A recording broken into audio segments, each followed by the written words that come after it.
இந்த வீடியோவில் நம்ம எதை பற்றி பார்க்க போகிறோன்னா, பிஎம் கிசான் திட்டத்தில் இதுவரை 17 தவணை பணம் வங்கி கணக்கில் செலுத்தப்பட்டு விட்டது.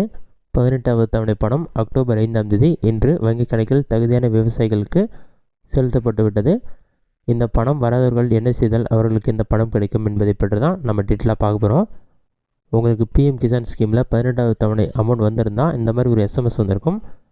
பிஎம் கிசான் சம்மன் நிதின்னு சொல்லிட்டு ₹2000 credited to your account number சொல்லிட்டு அக்கௌண்ட் நம்பர் டேட் மென்ஷன் பண்ணி உங்களுக்கு எஸ்எம்எஸ் வந்திருக்கும். எந்த மாதிரி வந்திருக்கான்னு செக் பண்ணுங்கள். அப்படி இல்லைனா உங்களோட பேங்க் அக்கௌண்ட் செக் பண்ணி பாருங்கள். இன்றைக்கி வரனா நாளைக்கு காலைக்குள்ளே அமௌண்ட் கண்டிப்பாக கிரெடிட் ஆகிடும். அப்போயே உங்களுக்கு அமௌண்ட் வரணும். இந்த பணத்தை பெறுவதற்கு கண்டிப்பாக 3 ஸ்டெப் கம்ப்ளீட் ஆகிருக்குன்னு சொல்லியிருக்காங்க. இதில் ஃபஸ்ட் ஒன் பார்த்தீங்கன்னா இகேவிசி நீங்கள் அப்டேட் பண்ணியிருக்கணும். அது அப்டேட் ஆயிருக்கா இல்லையான்னு சொல்லிட்டு பிஎம் கிசான் வெப்சைட்டில் நீங்கள் செக் பண்ணிக்கலாம். அடுத்ததாக உங்களுடைய பேங்க் அக்கௌண்ட் கூட ஆதார் கார்டு கண்டிப்பாக சீட் ஆகிருக்கணும். ஏன்னா டிபிடி மெத்தடில் தான் டைரக்ட் பேமெண்ட் சிஸ்டம் மூலமாக தான் அமௌண்ட் சென்ட் பண்ணுவாங்க. இதனால் கண்டிப்பாக உங்களோட ஆதார் கார்டு மற்றும் பேங்க் அக்கௌண்ட் மேப் ஆகிருக்கணும். தேர்ட் ஒன் பார்த்தீங்கன்னா பிஎம் கிசான் வெப்சைட்லேயே இதற்கான பெனிஃபிஷியல் லிஸ்ட்லேயும் உங்கள் நேம் இருக்கணும். அப்போ தான் ₹2000 உங்களோட அக்கௌண்ட்டில் கிரெடிட் ஆகும். இது சம்மந்தமான அப்டேட் அவங்களுடைய வெப்சைட்லேயே அஃபிஷியலாக கொடுத்துறாங்க. அக்டோபர் 5ஆம் தேதி 18வது தவணை பணம் செலுத்தப்படும் சொல்லி மென்ஷன் பண்ணியிருக்காங்க. அது என்னென்னு சொல்லி டீட்டெயிலாக பார்க்கலாம். ஃபஸ்ட்டு உங்களோட மொபைலில் ஏதாவது ஒரு ப்ரௌசர் ஓப்பன் பண்ணிக்கோங்க. அதில் கூகுள் சர்ச்சில் போயிட்டு பிஎம் கிசான் சொல்லி டைப் பண்ணுங்கள். அந்த மாதிரி நீங்கள் டைப் பண்ணி வைக்க கொடுத்தீங்கன்னா ஃபஸ்ட் எடுத்துனே pmkisan.gov.in வெப்சைட் ஷோகும். அந்த வெப்சைட் செலக்ட் பண்ணுங்கள். அந்த வெப்சைட் ஓப்பன் ஆன பிறகு உங்களுக்கு நிறைய ஆப்ஷன் ஷோகும். இதில் பார்த்தீங்கன்னா honourable prime minister release PM Kisan 18 instalment on October 5ன்னு சொல்லிட்டு மென்ஷன் பண்ணிருப்பாங்க. இதில் ஒரு போஸ்டிங் வெளியிட்டிருப்பாங்க. அதில் நீங்கள் செக் பண்ணி பார்த்துங்க.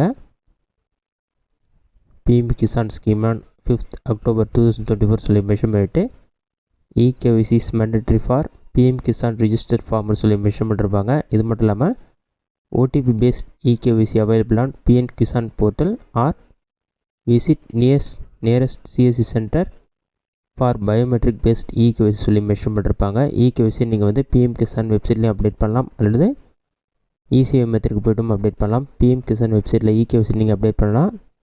ஃபார்மட்ஸ் கார்னர்லேயே பார்த்தீங்கன்னா இகேவிசின்னு ஒரு ஆப்ஷன் இருக்கும். அந்த ஆப்ஷன் செலக்ட் பண்ணுங்கள். அதை நீங்கள் கிளிக் பண்ணிங்கன்னா ஆட்டோமேட்டிக் நெக்ஸ்ட் பேஜ் ஓப்பன் ஆகிடும். ஓடிபி பேஸ்ட் இகேவிசின்னு வரும். அது கீழே ஆதார் நம்பர் வரும். ஆதார் கார்டு நம்பர் என்டர் பண்ணி சர்ச் ஆப்ஷனை கிளிக் பண்ணிங்கன்னா இகேவிசி அப்டேட் ஆகலைன்னா this record is not allowed for OTP based இகேவிசின்னு சொல்லி வரும். ஓடிபி பேஸ்ட் இகேவிசி நீங்கள் அப்டேட் பண்ண முடியாது. அதனால் பயோமெட்ரிக் இகேவிசி தான் அப்டேட் பண்ணும். சிஎஸ்சி சென்டருக்கு போய் தான் நீங்கள் ஃபேஷியல் அல்லது பயோமெட்ரிக் இகேவிசி அப்டேட் பண்ணணும். அதனால் இந்த மாதிரி வரும். இகேவிசி நீங்கள் ஏற்கனவே அப்டேட் பண்ணிட்டீங்கன்னா இகேவிசி ஆல்ரெடி அப்டேட்னு வரும். அல்லது ஓடிபி பேஸ் இகேவிசி உங்களால் அப்டேட் பண்ண முடியும்னா நெக்ஸ்ட் உங்களோட ஆதார் ரிஜிஸ்டர் மொபைல் நம்பருக்கு ஓடிபி வரும். அந்த ஓடிபி டீட்டெயில்ஸில் நீங்கள் வெரிஃபை பண்ணிவிட்டு இகேவிசி நீங்கள் அப்டேட் பண்ணிக்கலாம். இதுதான் ஃபஸ்ட் ஸ்டெப். அடுத்ததாக உங்களோட ஆதார் கார்டு கூட பேங்க் அக்கௌண்ட் கண்டிப்பாக மேப் ஆகிருக்கணும். நீங்கள் அக்கௌண்ட் ஓப்பன் பண்ணும்போதே எல்லாருடைய பேங்க் அக்கௌண்ட்டும் ஆதார் கார்டோட லிங்க் ஆகிருக்கும். நீங்கள் தனியாக இதற்கான அப்ளிகேஷன் ஃபார்ம் வாங்கி மேப் பண்ணணும். அப்போ தான் ஆதார் கார்டு பேஸ்ட் பேமெண்ட் வரும். இதுதான் செகண்ட் ஸ்டெப். மூணாவது பார்த்தீங்கன்னா பிஎம் கிசான் வெப்சைட்லேயே பெனிஃபிஷியல் லிஸ்ட்டில் கொடுத்துருப்பாங்க. அந்த லிஸ்ட்டில் உங்களோட நேம் இருக்கணும். அந்த லிஸ்ட்டில் உங்களோட நேம் இருக்கா இல்லைன்னு செக் பண்ணுறதுக்கு பாட்டமில் ஸ்க்ரோல் பண்ணுங்கள். இதிலே பார்த்தீங்கன்னா பெனிஃபிஷியரி லிஸ்ட்டுன்னு ஒரு ஆப்ஷன் கொடுத்துருப்பாங்க.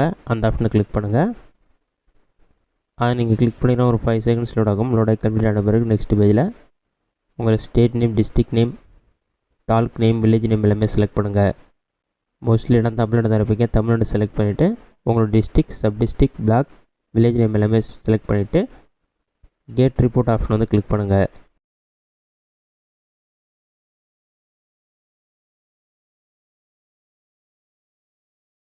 டீட்டெயில்ஸ்லாம் என்டர் பண்ணி கேட் ரிப்போர்ட் ஆப்ஷனை கிளிக் பண்ணிங்கன்னா ஃபார்மரோட நேம், ஜெண்டர் இந்த மாதிரி பெனிஃபிஷியல் லிஸ்ட்டில் எல்லாமே ஷோ ஆகும். இந்த லிஸ்ட்டில் உங்களோட நேம் இருக்கான்னு செக் பண்ணுங்கள். இந்த லிஸ்ட்டில் நேம் இருந்தால் தான் 18வது தவணை பணம் உங்களுக்கு கிடைக்கும். இந்த வீடியோ உங்களுக்கு யூஸ்ஃபுல்லாக நினைக்கிறேன். இந்த வீடியோ பிடிச்சிருந்தா லைக் பண்ணுங்கள். இந்த வீடியோவில் உங்களுக்கு வேறு எதுவும் டவுட் இருந்தால் கமெண்ட்ஸில் கமெண்ட் பண்ணுங்கள்.